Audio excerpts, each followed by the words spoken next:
Well, I want to shift over to baseball. Part of the reason I brought you on is I know you cover the Alabama baseball team a ton over at Bama Central. And after a fairly slow start in the non-conference, Alabama, you know, I think from myself, I pay attention obviously to the baseball team, but it starts when basketball is going on, and basketball has a lot of my time. And so I kind of keep an eye on it at a glance, but I'm not really going to any games.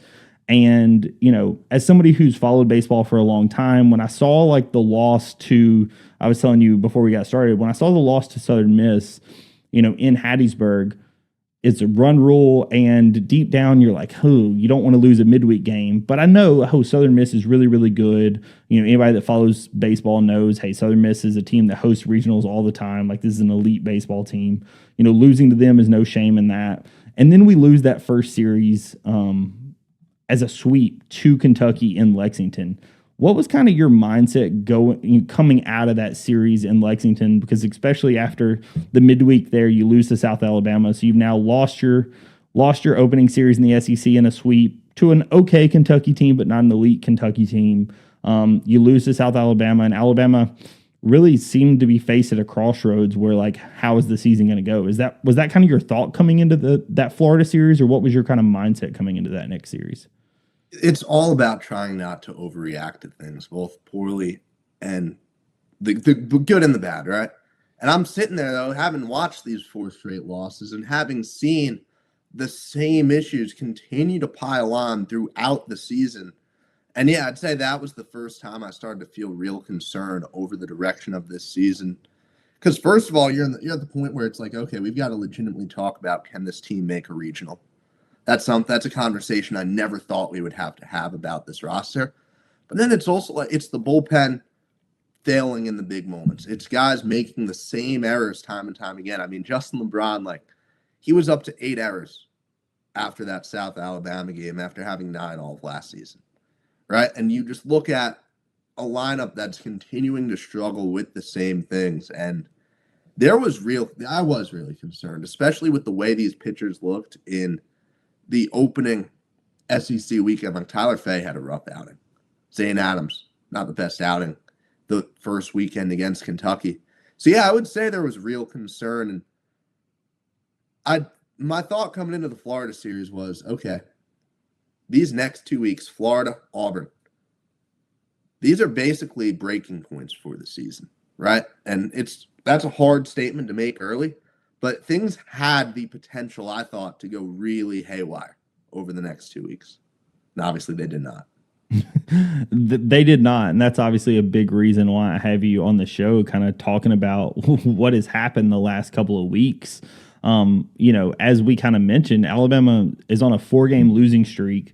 The wheels, to a degree, feel like they're maybe starting to come off. Like you said, you have 2 back-to-back home series in conference, which for those of you unaware does not happen super often. Like, you don't get a lot of back-to-back home series. It feels like baseball is a lot of home away. You don't get a lot of back-to-back home series, but Alabama gets the back-to-back home series. They make the most out of it. And, for me, the turning point of the season, and when you look back at this season, a really good chance of the turning point of the season is the complete game no-hitter that Tyler Fay throws on Friday against Florida. Would you say that's clearly kind of going to be the turning point for the season, because that locks everybody in for this is what we can do? Yeah, and it's funny, like Rob Vaughn, when I spoke to him the Sunday of the Auburn series, he tried to downplay it, right, and the effect that it had, because at the end of the day, his whole theme, the way he wants his team to attack things is we're just process. We know what we can do. We go do it every day, and we don't let individual results like impact anything. To say it didn't have a role would be crazy. I mean, you watch a guy throw that. Think about the spark that gives that kind of team. And it's one of the greatest things I've watched. I did watch it from courtside in Tampa at the NCAA tournament, which I got a lot of flack for. But, like, yeah, I'm watching a historic performance. And watching a no-hitter is incredible, man, no matter what the context is. And what Fay did, what it did, first of all, for his confidence. Second of all, for the actual effect it had on the bullpen, right? Being fresh and being able to go. And then it leapfrogged this team in so many different ways. Yeah. So what do you think one of the, as kind of a fan that obviously I've seen some of the games, but I've not maybe followed it as closely to this point as I have some of the other seasons. What would you say is kind of the big thing that this team is doing well? Because I know last season and obviously throughout Justin LeBron's tenure here at Alabama, he's been kind of the guy who it feels like, I think last season, if I'm not wrong, he had like this crazy batting average. He was hitting a ton of home runs.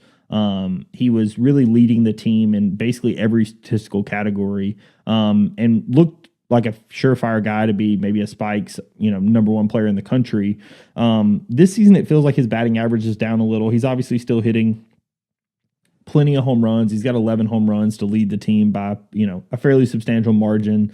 It looks like anytime he gets on base, he wants to steal. He's 23 for 23 on the season, but like, what is kind of the difference between, because it looks like LeBron is doing a little bit more of being a part of the team and not just it's LeBron and everybody else. Because I feel like in certain seasons, it's been like LeBron is this elite superhuman, and then like everybody else is like, come on, guys, he needs some help. like what else are we going to do?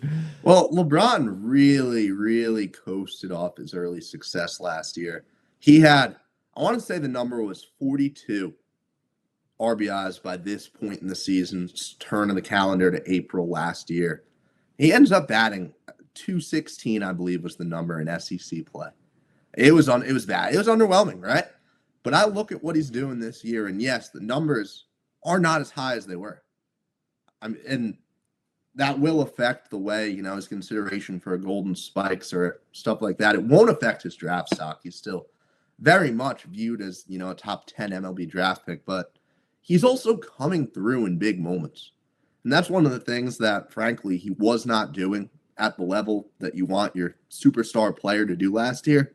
And I look, this Auburn series was a perfect example, right? He is able to get on base and, steal second, come around on 2 wild pitches to give you the go-ahead run against Auburn in that Sunday game. And earlier in that game, you had nothing offensively. You got basically nothing offensively in a game where no one was able to, hit the ball.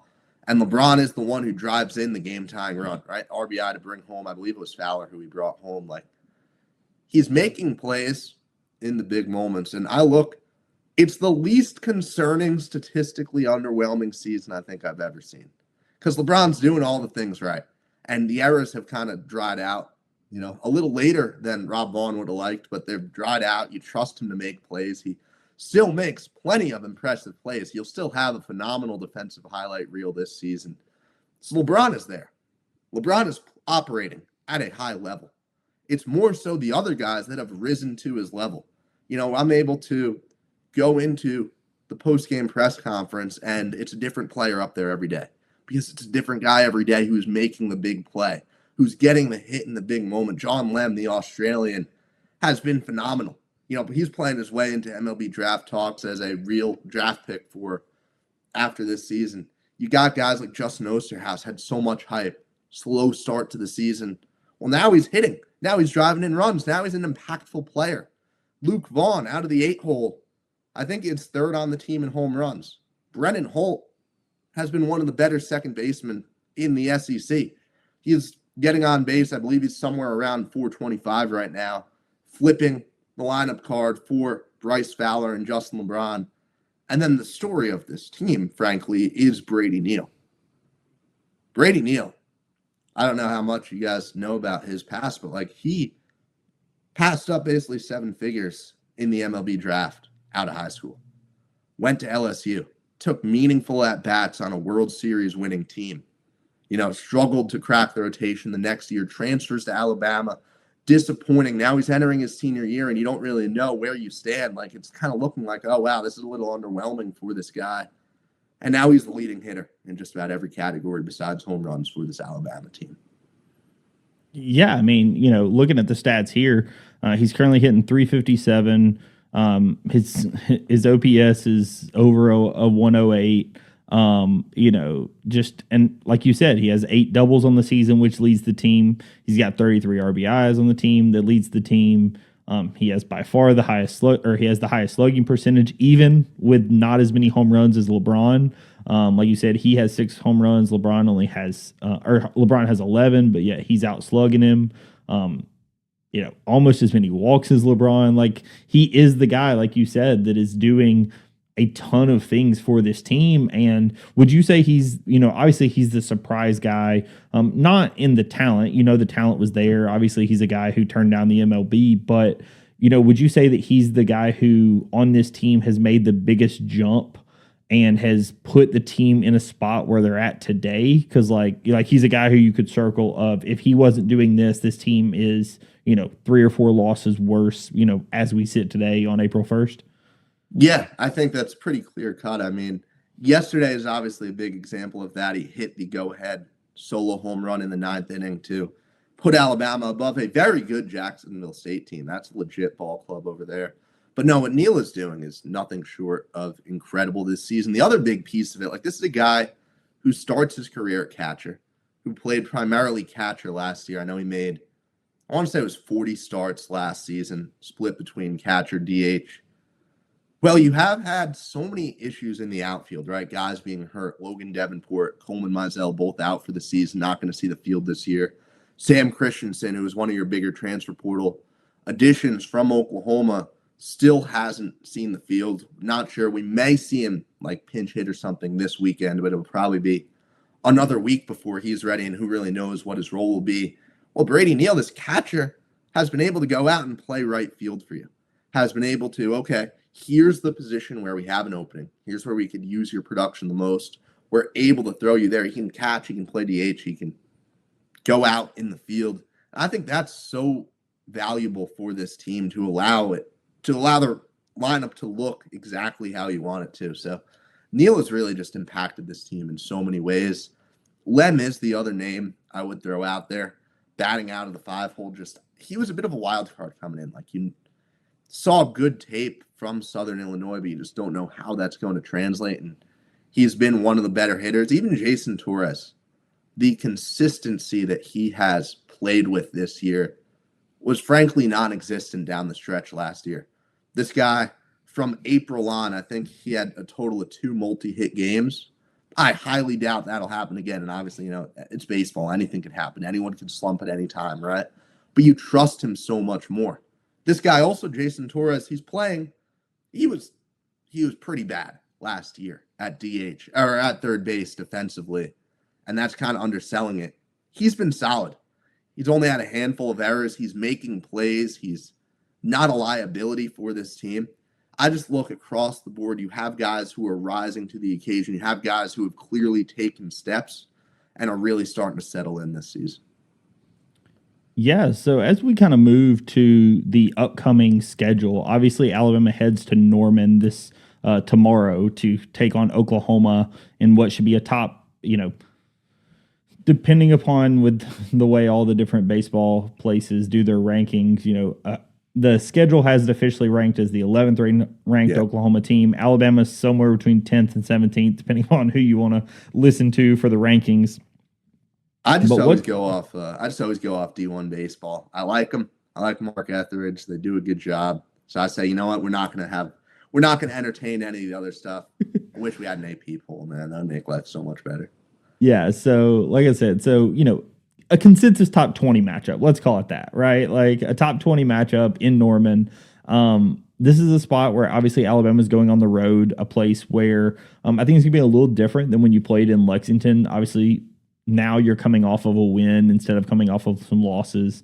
Also, I think the other thing is it's gotten warmer, and in baseball that matters a pretty substantial amount because the warmer it gets, the more the ball flies. And, when you're playing Lexington early in the season, it's going to be a little colder. The air might be a little thicker. It's just not going to fly quite as far. And like I said, in baseball, that matters a fairly substantial amount with keeping balls inside the ballpark.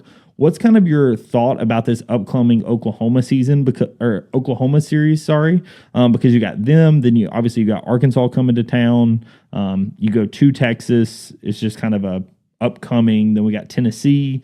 Vandy comes to town, to South Carolina, and then Ole Miss finishes out. So, I mean, I feel like you did a pretty good job, honestly, missing out on some of what I would consider the better teams in the conference. I think that obviously Texas is really, really good, but you miss out on like a Mississippi State. You miss out on an LSU. So there's a couple of top teams in the conference that I think you miss out on. What's kind of your overall kind of thoughts on what might happen for this Oklahoma series, or what Alabama fans need to kind of keep an eye on as we continue on through SEC play? Hey, Owen, what would you do if I told you LSU is currently sitting in 12th place in the SEC? You know, and that I say that to kind of speak to the idea that we don't really know who's good yet. Or we know that most of these teams are good, but we don't know how to separate them. We have such little well, the SEC is always chaotic, and this year it just feels like even more so. LSU sits at 4-5 right now, as does Arkansas, a team that's opened the season in the top 5 nationally.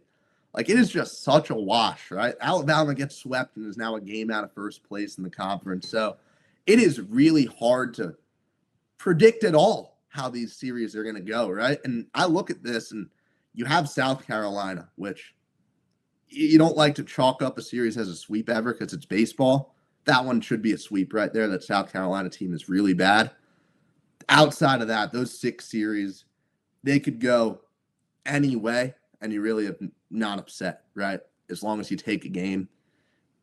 Those are good opponents in all of those series. Those are teams that, as of right now, are going to be, could easily play their way into hosting a regional, right? This conference is still so stacked, and you have teams that, like, we're still so early in the season. We have just immense talent on all of these rosters, right? I look at Tennessee. This team got walked off basically every game against Vanderbilt, right? Was so close to sweeping Vanderbilt. And then we're looking at Tennessee as one of the better teams in the SEC. Instead, they're 3-6. So there are going to be losses in here, right? There's going to be adversity throughout. I predict that Alabama will likely lose this series to Oklahoma. I've got the Sooners taking 2 out of 3. And I know we struggle at this, right? With the way we cover all the Alabama teams, we struggle to keep baseball, right? We struggle to not separate it and lump it in with the other ones, but you've seen what this team is capable of. You've seen the level they're capable of playing at. You can play at that level and still lose very often in this sport, playing against regional level opposition every single week. So I just think your goal is you finished 16-14 last year in conference play. A winning record in SEC play is always going to be a plus. If I did give you a number right now, I think you're shooting for 17 wins in conference. You sit at 6-3, that would be 11-10 over 21 series, or over 7 series, 21 games, right? And that speaks to how hard it is to win games in this conference, because trust me, if you had told anyone around the program that you're going to win 17 games in the SEC, they're very happy with that result. Yeah, and I think kind of to your point, and you mentioned it, I think it's really important and worth mentioning, like, don't put, I'd maybe struggle with this sometimes with baseball, but I'm better at this at basketball.